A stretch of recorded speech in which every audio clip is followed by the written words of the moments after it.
morning, guys, and happy Monday. Welcome to Vocabulary 27. Now, pause for a moment.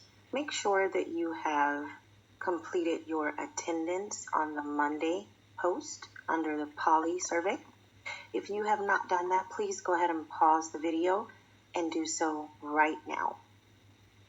And then return to your YouTube video and join us for our vocabulary instruction.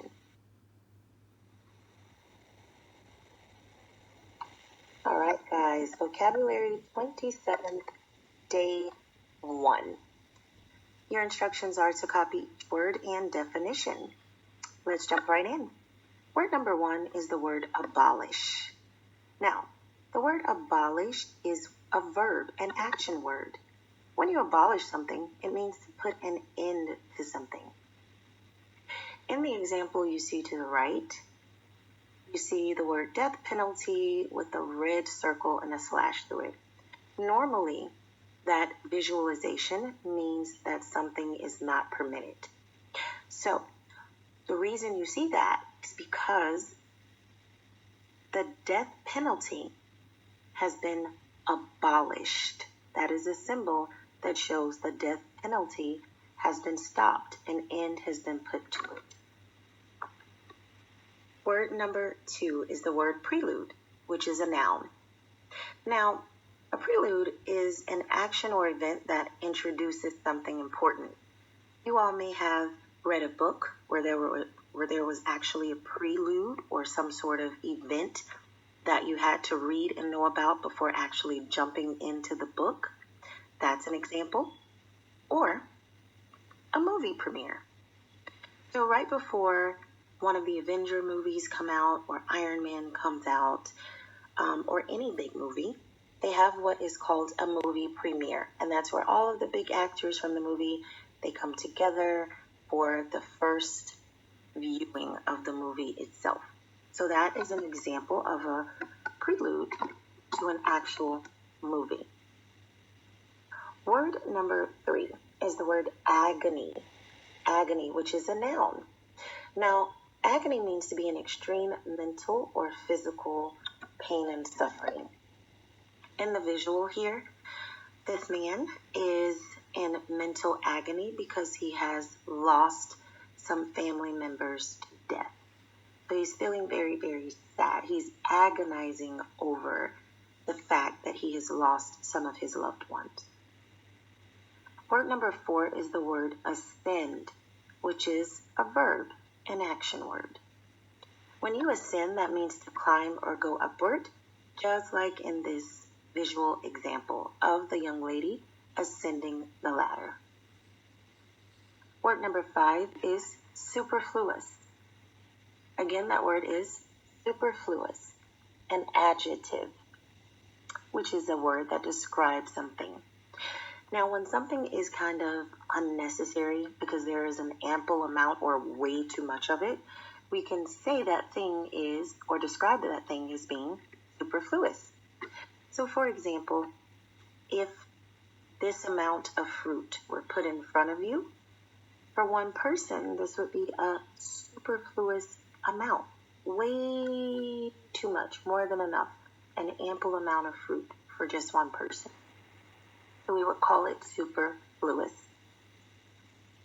Word number 6 is the word bask. The word bask is a verb, an action word. When you bask in something, kind of lay around in it, kind of while being exposed to warmth or heat or light.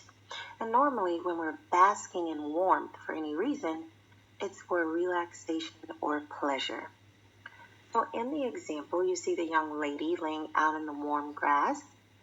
She is basking in the warmth of the sun. She's relaxing because it feels really, really good. You can bask in the warmth of the sun on the beach. You can even do it in your own front yard. It's a verb. It's describing something that you're doing. Or that would be an adjective.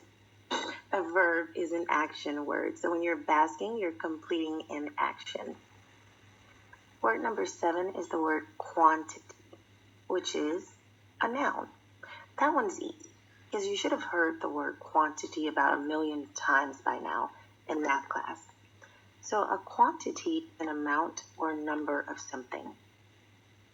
As you can see in the visual example, we have an amount or quantity here. If you were to add all of those numbers up, it would give you a specific quantity.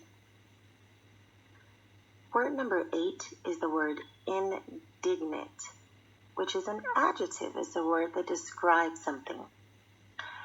A feeling of being indignant is when you're showing anger or annoyance.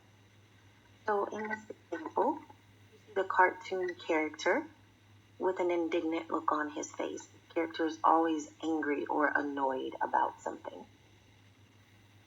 Word number 9 is compensate, which is a verb, an action word. When you compensate, you give someone something. So sometimes you all in my classroom are compensated for the jobs that you perform with money.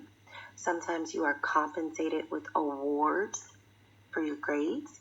And at other times, you are compensated with food or snacks, pizza or chips, or some sort of tangible award that you can put your hands on. The compensation, or to be compensated, just means to be given something. The last word, which is the word visualize, is in verb form. Again, an action word. When you visualize something, this means to form a mental image of something. So, for example, you may be visualizing what you think the next school year may be like, because I know this school year is very different for us. So when you visualize, you just put a picture, a mental image of something in your head, and you think about what that thing would be like, what it would smell like, what it would look like. You're visualizing it. Now, when you are finished, you may submit this assignment one of two ways. One way is to copy the words and definition on paper and have your parent or guardian to send me a picture of it via Dojo. You can also take a picture of it and email it to me from your email account with Duval County. Or you can just simply click on the form under the Assignments tab and type in each definition to match each word. Either of those ways would work.